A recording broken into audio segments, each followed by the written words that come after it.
It's gardeningtime.com. We have had a few days of rain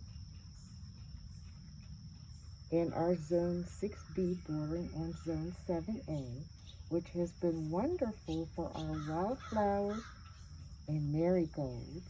We have a bloom coming here, and we have our first wildflower bloom right here. Lavender, very cute. It took about 2 months to get to this point because it's been a very cool spring. So we are happy we're making progress with our wildflower annual mix from Fairy Morris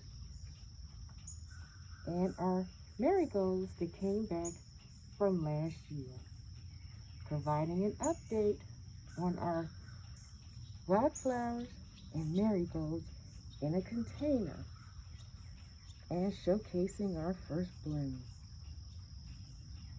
To learn more about growing from seed, please watch our How to Grow from Seed playlist on YouTube.